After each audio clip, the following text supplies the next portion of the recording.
안녕하세요, 학생 여러분. 대학생임 고등학교 한문교과서 수업을 진행하는 희남쌤입니다. 자, 오늘 학습단은 제10과 우리 완벽을 1차 시간인데 완벽하게 돌아오다 2차 시학습을 하도록 하겠습니다. 학습 목표입니다. 글을 바르게 풀이하고 내용과 주제를 설명할 수 있답니다. 자, 완벽이란 유래의 내용과 그것이 주는 주제를 그것을 통해서 우리가 주제를 파악해 보도록 하겠습니다. 두 번째, 한자로 이루어진 성어의 의미를 이해하고 그 성어를 맥락에 맞게 활용할 수 있도록 하겠습니다. 자, 먼저 1차 시학습의 내용을 좀 정리해 보겠습니다. 첫 번째, 조나라 해문왕이 초나라의 화시벽, 다시 말하는 보물을 얻었습니다. 화시벽이라고 하는 구슬이죠. 이 화시벽을 얻게 됩니다. 진나라 소왕이 그 소식을 듣고 서신을 보냅니다. 편지를 보내서 우리가 15개의 성을 줄 테니까 그 보배인 구슬과 바꾸자 라고 제안을 하게 됩니다. 그런데 조나라 왕은 어떻게 하면 좋을까? 강한 진나라가 우리에게 요청이 왔는데 거절할 수 없는 상황, 그렇다고 그냥 주기도 그렇고 혹시 그냥 구슬만 빼앗기는 거 아닌가 하고 이것을 해결할 만한 인재를 찾지 못하여 고민하고 있었습니다. 물론 이 대목은 교과서 본문에는 없는 내용입니다. 이때 상여라는 인물이 사신을 자청하여 다음과 같이 말했죠. 자, 그래서 상여가 한 말, 제가 사신으로 가겠다 라고 하면서 이 상여가 한 말을 보도록 하겠습니다. 진나라가 약속한 성이 조나라에 들어오면, 약속을 지키면 뭐는 보배인 구슬은 진나라에 내가 주고 오겠다. 그러나 성이 조나라 우리나라에 들어오지 않으면 신은 그 구슬을 어떻게 해서 온전하게 조나라로 돌아오게 하겠다. 그래서 구슬을 완전하게 하다, 온전하게 하다. 그래서 우리는 이를 뭐라고 한다? 완전할 완자, 그 다음에 구슬 벽자, 그래서 뭐라고 한다? 완벽이라고 한다. 이런 얘기입니다. 자, 그러면 이제 이어보도록 합시다. 이어서 읽어봅니다. 조왕 어시, 수견 상여, 봉벽 서입진. 네, 앞에 나왔네요. 한자 겹치고 문장도 같습니다. 나라 이름 조자가 왕이니까 조나라 왕이죠. 어자는 이에, 어조사 어자입니다. 어디에죠? 이건 이시자입니다. 이시. 그래서 어시는 거의 관용구처럼 이에라고 사용됩니다. 수는 드디어 마침내 숫자입니다. 마침내. 자, 여기 견자가 나왔습니다. 견자는 저거 보낼 견자, 파견할 견자입니다. 보내다, 파견하다라는 뜻인데 이 글자는 뭐로? 역시 동사로 쓰이면 사역동사라서 뭐와?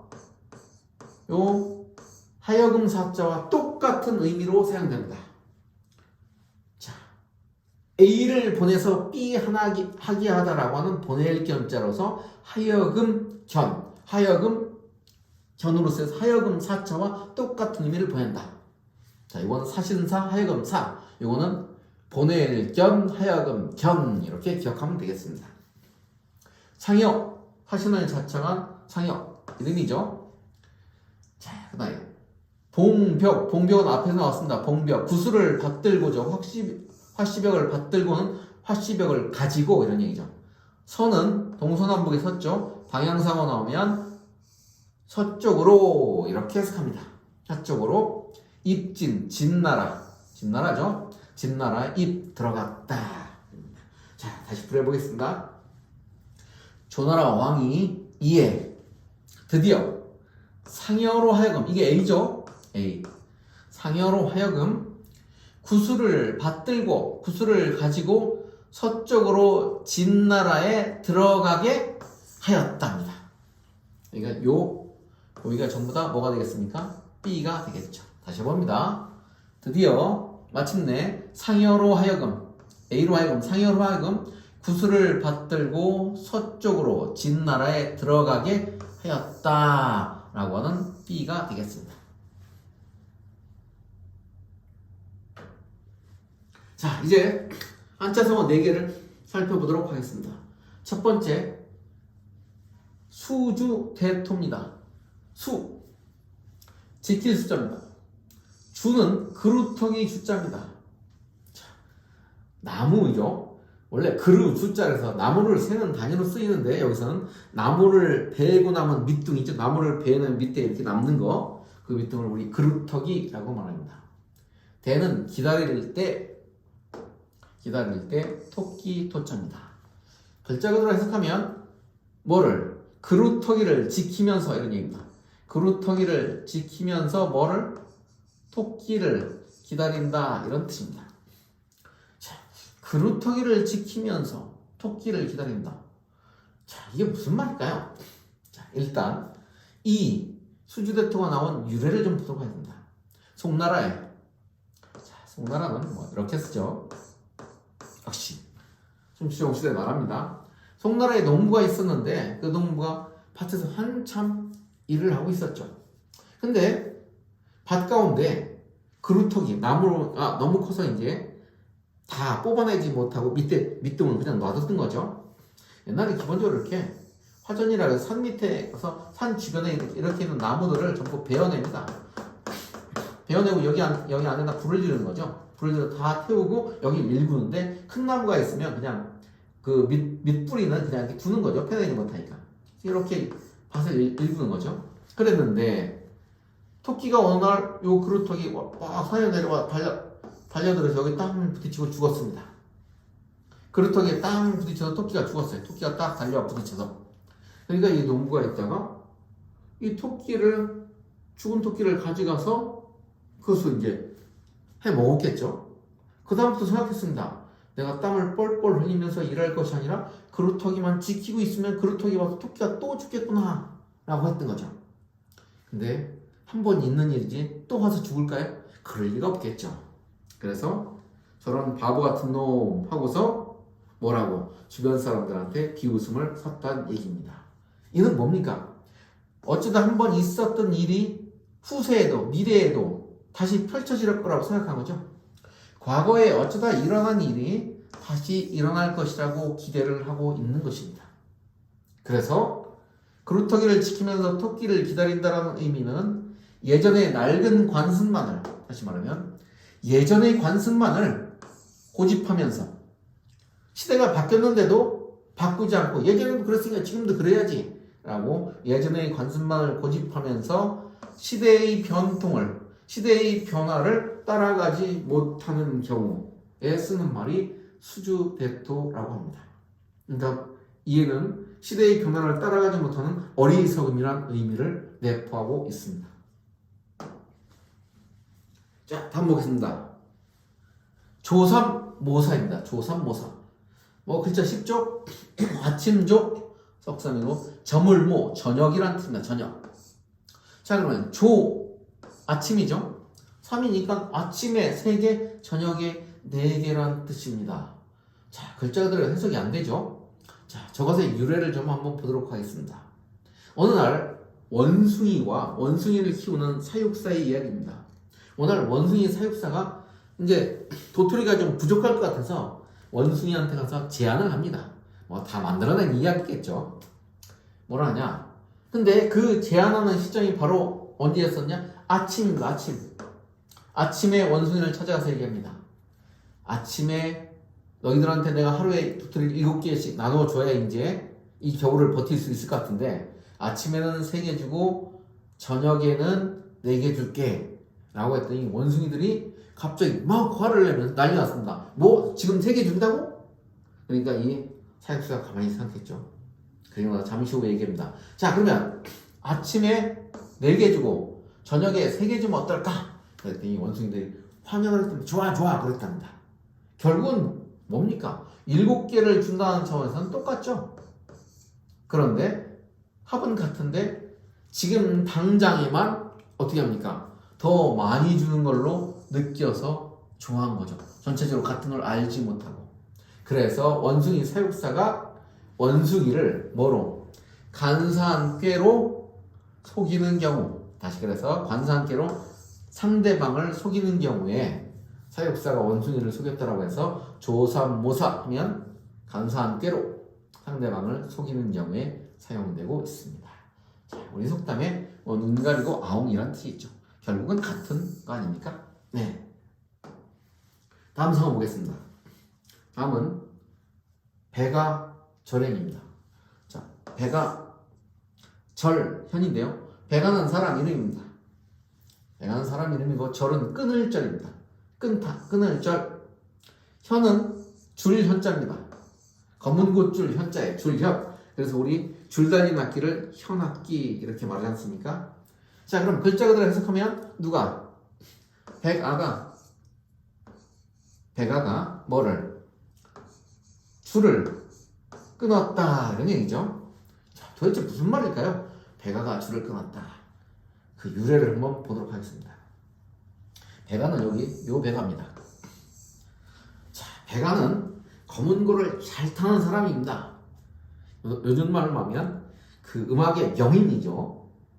그런데 그 검은 고를 잘 타도 그 잘 타는 이만 하면 좋은 게 아니라 요새는 독자들이 파는 그걸 정말 잘하는 줄 알아주는 사람도 있어야 되죠.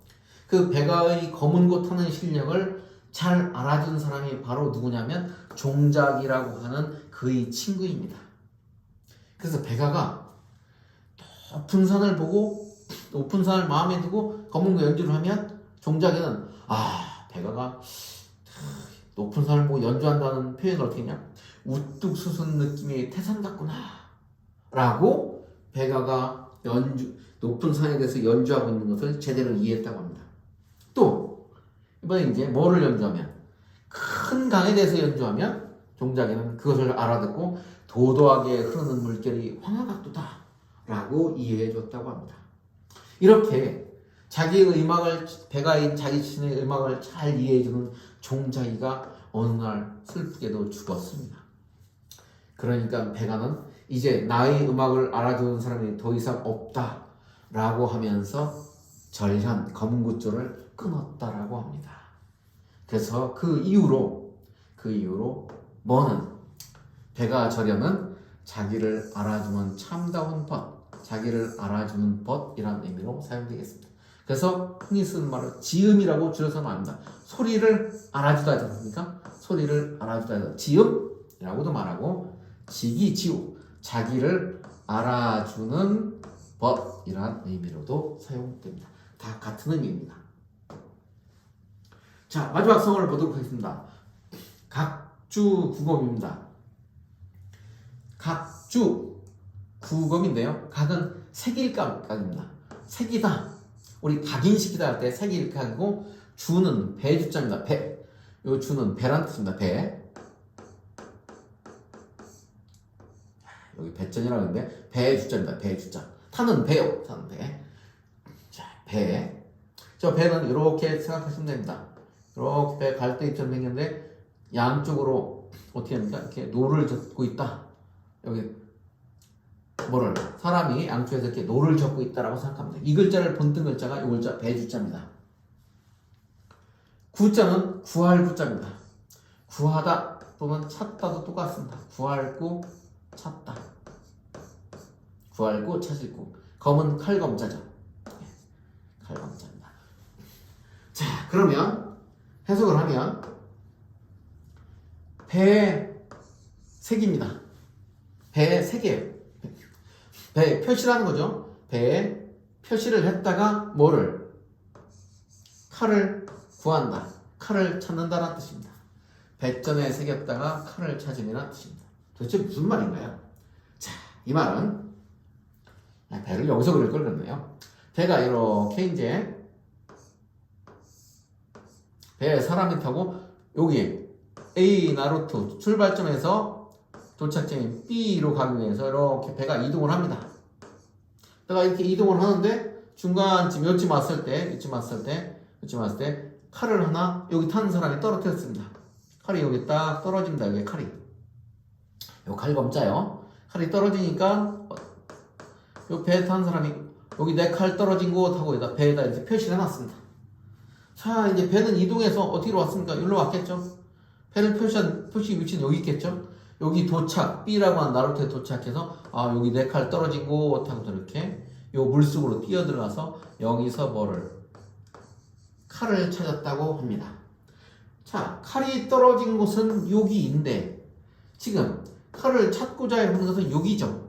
다시 말하면 뭡니까? 여기서 요만큼 뭐가 있다는 공간의 변화가 있었죠. 장소의 이동이 있었죠. 그 공간의 변화를 장소 이동했다는 것을 알지 못하고 여기 뭐 배전에 표시된 것만 갖고 찾은 거죠. 그래서 그 다음부터는 뭐를 변화를 모르는 어리석음이라 의미로 각주구금을 사용하기 시작했습니다. 이 말은 우리 앞에서 배웠던 뭐죠? 이거 수주대토입니다. 수주대토. 그래서 수주대토 배웠죠?